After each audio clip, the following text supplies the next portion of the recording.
हरे कृष्णा। हिंदू धर्म में पंचंग काल को बहुत ही महत्वपूर्ण समय माना जाता है और यह प्रत्येक माह के 5 दिनों का वह समय होता है जो चंद्रमा अंतिम 5 नक्षत्रों यानी धनिष्ठा, शतभिषा, पूर्वा भाद्रपद, उत्तरा भाद्रपद और रेवती से होकर गुजरता है। माना जाता है कि इन दिनों में कुछ कामों जैसे घर की छत डालना, नया पलंग खरीदना या फिर अंत्येष्टि करना आदि से बचना चाहिए या खास सावधानी बरतनी चाहिए। लेकिन जीवन की सच्चाई तो यह है कि हर क्षण को समझदारी से जीना बहुत ज़रूरी है। पंचंग काल में भी सही सावधानियों और उपायों के साथ आप बिना किसी डर के अपने काम कर सकते हैं। दरअसल पंचंग काल में हमें सीमित रहने के लिए नहीं, हमें डराने के लिए नहीं, बल्कि हमें जागरूक करने के लिए होता है, ताकि हम इन 5 दिनों में हर निर्णय सोच समझ कर करें। तो आइए जानते हैं कि इस बार जून के महीने में पंचक कब से शुरू और कब समाप्त होंगे और ये किस प्रकार के पंचक होंगे, कौन से विशेष कार्य इस पंचक में के दौरान नहीं करना चाहिए। जून 2026 से पंचक 6 जून शनिवार को शाम 7:04 से प्रारंभ होगा और पंचक की समाप्ति 11 जून दिन रविवार को सुबह 8:11 पर होगी।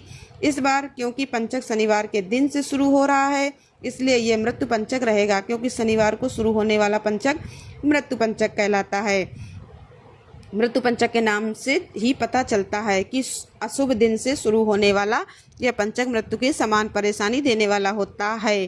तो इन 5 दिनों में किसी की भी तरह के जोखिम भरे काम नहीं करने चाहिए और मृत्यु पंचक के प्रभाव से विवाद, चोट, दुर्घटना आदि होने का भय रहता है।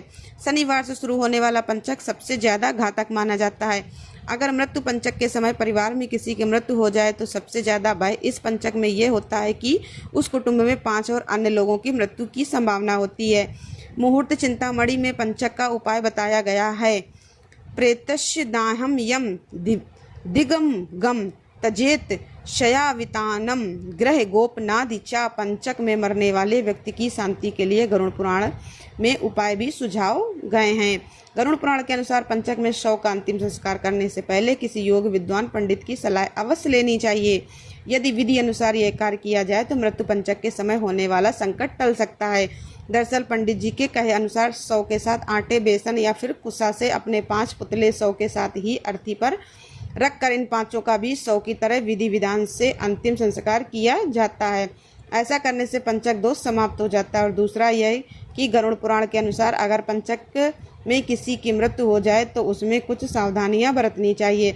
सबसे पहले तो दाह संस्कार संबंधित नक्षत्र के मंत्र से आहुति देकर नक्षत्र के मध्यकाल में किया जा सकता है। नियम पूर्वक दी गई आहुति पुण्य फल प्रदान करती है। साथ ही अगर संभव हो तो दाह संस्कार तीर्थ स्थल में किया जाए तो उत्तम गति भी मिलती है। पंचक में जो वर्जित कार्य है उसमें पंचक में तिनको और लकड़ी इकट्ठा करने से अग्नि भय होता है, चोर भय, रोग भय, राज भय और धनहानि संभव है।